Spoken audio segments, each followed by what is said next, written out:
Hey Matt, what are you doing over here? Oh my goodness. I'm making top tubes for the BTM frame. All right, why don't you show me that process? Got it.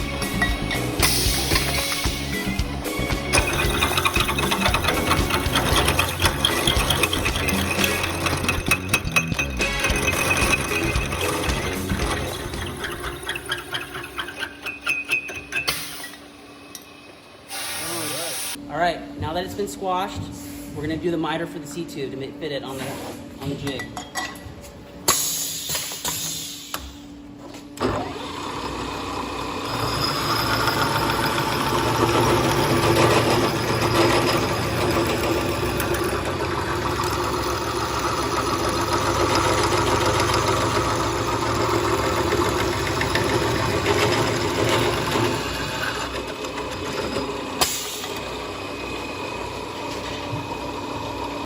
All right, step 2 on the top tubes for the BTM.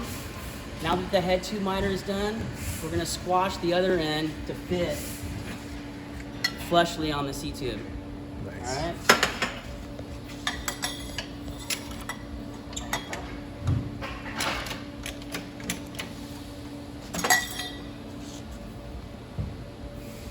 Has been squashed. Yes. All right, now that it's been squashed, we're gonna do the miter for the C-tube to fit it on the jig.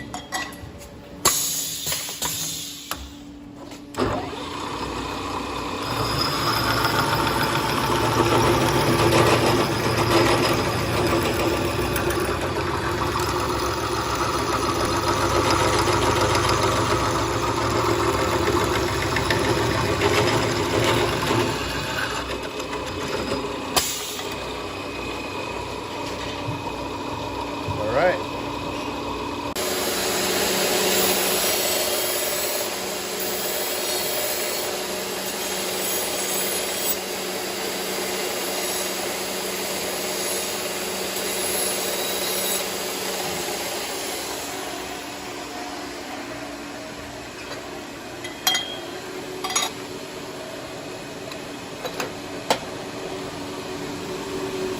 So that's the full process, huh, Matt? That's correct. And you put it in this fixture to make sure everything is perfect. Look how perfect that is. All right, Matt, thank you. All right, you're welcome. All right, I'm here with Jerry at the powder coating shop. We are doing some gloss black. Is this gloss black or matte black? Gloss black. Gloss black dagger frames. Why don't you tell us a little bit about the process and how the electricity plays a role in this? Yeah. So what you see, this is Hemer. He's a wonderful painter. What he's doing right now, what is he doing right now? Sorry, I'm not good at this. No, it's good. We'll edit it out. So we're spraying gloss black, and as you can see, the powder, It's magnetically adhering to the steel parts. The steel parts are grounded, and the equipment that we use puts charge to the powder particles as they exit the gun. And it's basically just like a magnet, like a magnet. so the powder is being magnetized to the steel tubing. Yeah, and a nice even coat. Hopefully, that's what we're aiming for. Bicycle frames are a little bit challenging because there's these recessed areas. So he's got to make sure he gets good coverage in the recessed areas before he can move over to the rest of the tube, just to make a nice even coating. You don't want to get too fat in certain parts. Right. And you don't want to leave any bare spots in those tight little weld junctions. Yeah, for sure. Hemer's probably done, I would guess, 10,000 of your bicycle frames. Jeez. Really? He's been here. You've been doing business with us for 12 years? Right. Like how Yeah. many frames do you think we've done over 12 years? I have no idea. I would guess in the well over 5,000, I would assume, right? Yeah, probably. So after we've sprayed it, it's going on the rack here, along with the handlebars. And this is gonna go, well, we're coming. We're not going to put it in quite yet. I don't think these need to come out. We don't want a contamination. Okay, so those are black. So we're gonna go into the oven now, and what's happening in the oven? The powder begins to gel and then solidify. So we're baking it at 400 degrees for roughly about 35 minutes on these frames. And when it comes out, it just has to cool. Within 10-15 minutes, it'll be cool. And then the bike's ready to go. You don't have to worry about the paint curing anymore like you would a wet paint. You can abuse it as soon as it's cool. Right. So when the powder goes on, it doesn't look glossy at all. When does that transformation take place? Inside the oven, or will it happen? Yeah. When it comes out of the oven, it'll look super pretty. You'll pretty much have the gloss you'll see. Well, actually, I guess as it cools, the gloss can change somewhat. And how long are those going to be in there? About 35 minutes. Okay.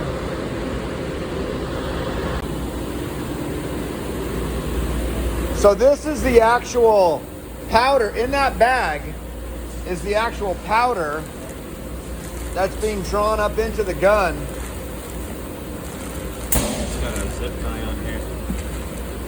What's sucking it up into the gun? Is it is there a vacuum of some sort? It's all air driven.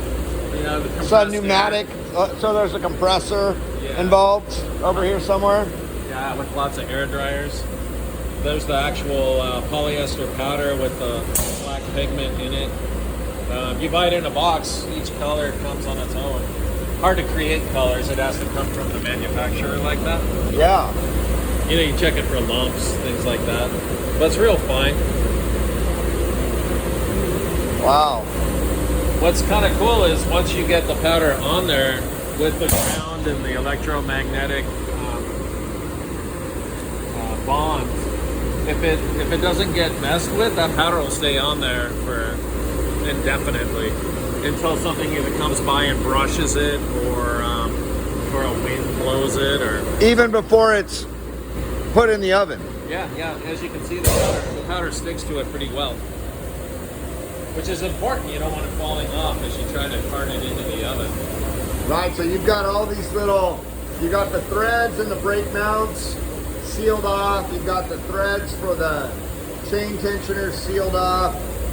The threads for the gyro holes sealed off. And then everywhere where you need a bearing or something threaded in, it's taped off. There's a lot of prep going in. The bottom brackets, plug. A lot of prep going into each of these parts before they're sprayed. Oh yeah, it's a lot of work. Plus they get washed before in iron phosphate, and then even after that, my guys will run their fingers over it. They'll maybe sand a part if there's something a little funny on there. We pre-bake them to get all the moisture out of it before it gets the powder put on. So the part actually gets heated up before you hang it and start spraying it. Yeah, that's part of the process. All right. Well, looks good. Thank you, Jerry. Yeah, thank you. Have a good day. So we've got some this is a translucent purple dagger frames that came out of the oven earlier today. And it might be a silly question, but how long has the translucent powder been around? I mean, is this a relatively new invention? Because I don't remember it being around when I was younger. The powder itself? Yeah, the translucent powder. Yeah, the powder manufacturers are always coming up with, well, they're always trying to come up with something new and unique. But the candy, they call them candy colors too. Okay. But they've been around for quite some time. Have they? Yeah. I can't remember when we were doing with them. Yeah. We started, Knighton, I think, was the one that kind of came up with it. Yeah, I think we might have been the first BMX brand that was doing translucent powder. Yeah, because you were able to put that nice finish on the tubing that made it look good with the trans powder. Like, without that nice polished tubing, you wouldn't really get the same effect. as you would with how you do it. Right. So if you're going to do a translucent powder, you really have to pay more attention to the prep on the tubing. Oh, for sure, yeah. Yeah, because you're going to see everything's going to come through it. It's transparent, so you'll see all the imperfections. Right. And the interesting thing about this kind of paint is when it goes on, it's not translucent when it goes on. It's solid until it comes out of the oven. Yeah, it's just the powder doesn't really set up. It won't show you the gloss. It's kind of a flat-looking powder. Right. The powder itself is a polyester. It's just finely chopped polyester that already has all the pigment in it. Yeah, and it doesn't really have the effect. You don't really notice it until it comes out. All right, looks like we got a bunch of Fubars 10.5 being welded up right now.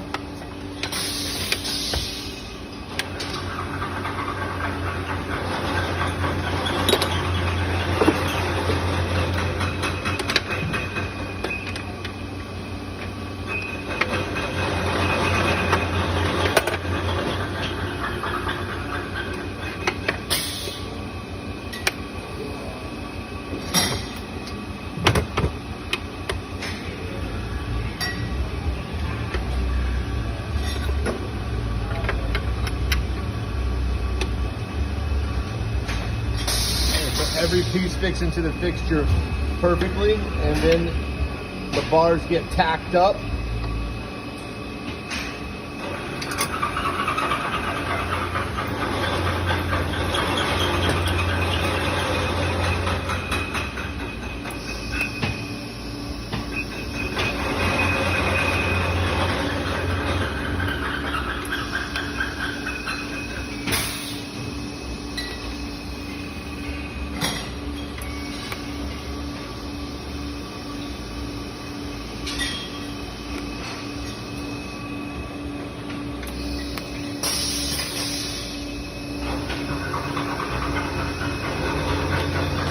All right, so after they're tacked up, then they move along the welding aisle to get finished up.